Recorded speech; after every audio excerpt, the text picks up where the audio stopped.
Capítulo 4. Um relâmpago reluziu, lançando sobre a floresta uma luz branca ameaçadora. Um instante depois, o vento se intensificou. Folhas voavam pelo chão, açoitando os cascos de Filipe conforme ele trotava nervosamente. Os olhos do cavalo se arregalaram quando momentos depois o estouro violento de um trovão ressoou pelo céu. Sacudindo a cabeça, ele se agitou. De seu lugar no assento à frente da carroça, Maurice sabia o que o grande animal estava tentando dizer: vamos dar meia volta agora, antes que seja tarde demais. Mas ele também sabia que já era tarde demais. Eles acabaram presos no meio do lugar que os habitantes locais chamavam de Floresta Negra. Rumores rondavam aquele caminho denso na mata. Alguns diziam que bruxas moravam ali. Outros afirmavam que na floresta havia várias alcateias de lobos mais espertos que a maioria dos homens. Havia ainda aqueles que contavam que as árvores podiam falar. Era o tipo de lugar onde se via escuridão e olhos hostis por toda a parte. Sem dúvida, não era o tipo de local para se perder à noite, especialmente durante uma tempestade. Talvez nós devêssemos ter virado à direita naquele cruzamento, velho amigo, disse Maurice, com suas mãos tremendo nas rédeas conforme mais raios riscavam o céu.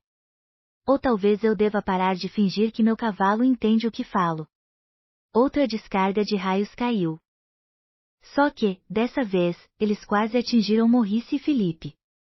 Os dois escaparam por pouco, mas uma árvore nodosa e seca não teve a mesma sorte, o raio a partiu em duas. Conforme ela se separou, uma metade caiu sobre a estrada logo à frente de Filipe. A outra metade caiu para o lado. Quando Maurice olhou de perto, notou que a segunda metade havia caído bem próximo a um caminho estreito, antes oculto. Olhando para frente e para trás, Maurice ponderou o que fazer. Uma parte racional e razoável dele sabia que precisava encontrar um jeito de continuar seguindo pela estrada. Mas uma parte menor se deu conta de que isso jamais aconteceria. Pelo menos, não naquela noite. Ele não era capaz de, sozinho, carregar a carroça e Filipe por cima da árvore caída. Com um suspiro, ele agarrou as rédeas, guiando seu cavalo na direção do novo caminho. Vai ficar tudo bem, Filipe disse ele quando o cavalo relinchou apreensivo. Espero, acrescentou mentalmente. Conforme eles avançavam pelo caminho, Maurice ficou cada vez menos confiante de que as coisas acabariam bem. O tempo, que já estava tempestuoso, ficou pior, e mais estranho. Embora fosse verão, uma neve fraca e rodopiante começou a cair, espalhando-se pelo seu casaco e embranquecendo a pelagem cinza sarapintada de Filipe. Tudo caiu em um silêncio misterioso. O ruído dos trovões desapareceu, e logo o único som ecoando pela mata aparentemente deserta era o ploc-ploc dos cascos de Filipe. Então, ouviu-se um uivo penetrante. Um instante depois, um enorme lobo branco surgiu do meio dos arbustos, quase atingindo a carroça. Maurice deu uma olhada rápida ao redor e viu uma alcateia inteira das bestas correndo ao lado deles. Vamos, Filipe! Gritou ele, estalando as rédeas contra o pescoço do cavalo, como se a criatura precisasse de algum encorajamento. Depressa! O cavalo não perdeu tempo e disparou a pleno galope. Mas o movimento brusco não combinava com a idade da carroça e sua degradação geral. Assim que o cavalo começou a se afastar dos lobos, a carroça começou a ceder e os arreios a se soltarem. Em questão de segundos, ela sucumbiu. Maurice gritou quando a carroça caiu no chão e ele foi arremessado pelo ar. Ele ouviu o ruído de suas queridas caixinhas de música se espatifando na queda e os uivos sufocantes dos lobos, e soube que era uma questão de tempo até que ele também caísse e fosse destruído. Mas eis que seu corpo despencando parou de repente. Erguendo o olhar, viu que sua queda havia sido impedida por um galho baixo. Ele ficou pendurado pela roupa, sem poder fazer nada. Livrando-se dos últimos pedaços de seus arreios de couro, Filipe deu um coice em um dos lobos com a pata traseira. Ele viu seu dono pendurado em uma árvore e correu para baixo dela. Maurice não perdeu tempo. Esticou o braço e se soltou do galho. Quando caiu sobre o dorso do cavalo, deu um grito de eia, ordenando que o animal avançasse. Conforme eles corriam pela floresta, Maurice se agarrou à crina de Filipe.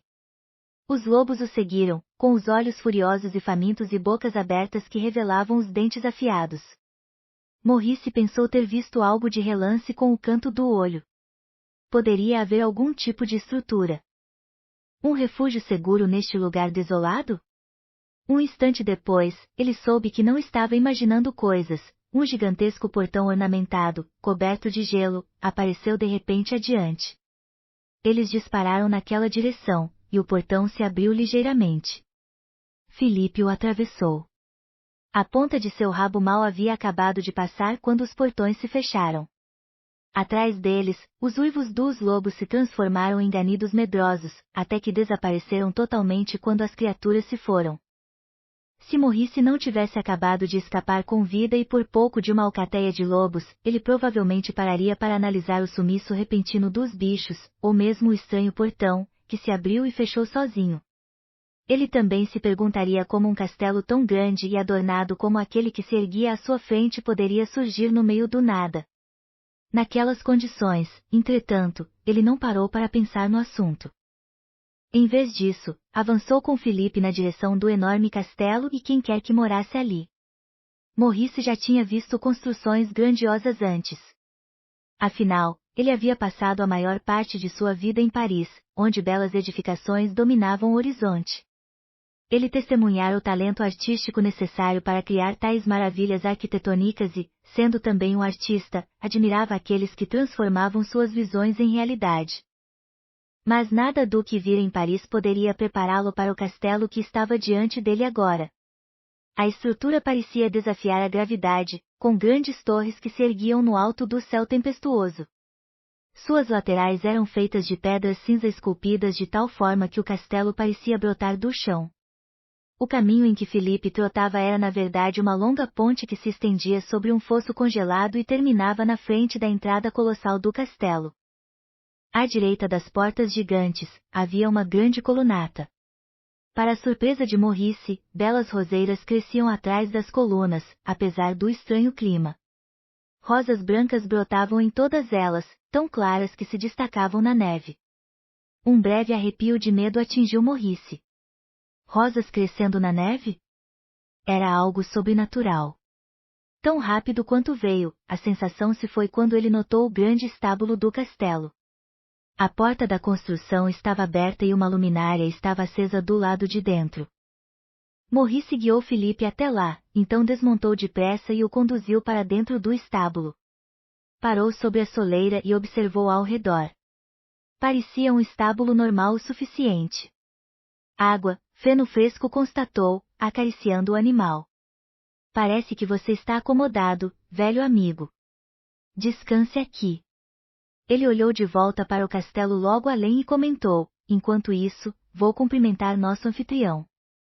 Ele seguiu pelo pátio e subiu com cuidado os degraus para o que supôs tratar-se da porta de entrada do castelo.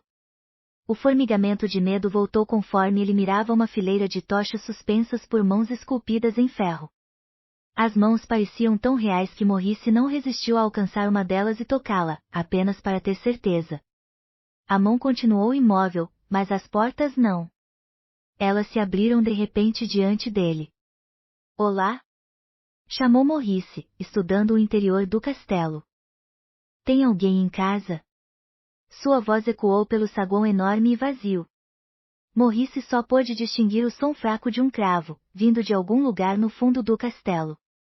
Parecia que alguém estava em casa. Deixando escapar um suspiro nervoso, Maurice entrou. Perdão, disse ele enquanto entrava. Não pretendo ser um intruso. Preciso me abrigar da tempestade. Olá?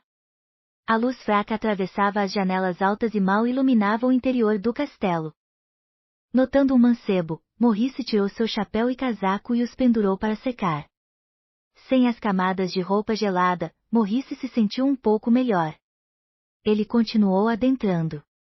Focado no que estava à sua frente, não reparou que o mancebo ganhou vida assim que ele virou as costas, sacudindo a neve de suas roupas como um cão molhado pela chuva. Maurice também acabou não reparando em um grande candelabro e um relógio de mesa ornamentado sentados em uma mesa próxima. Quando passou por eles, o candelabro se virou devagar, observando o homem.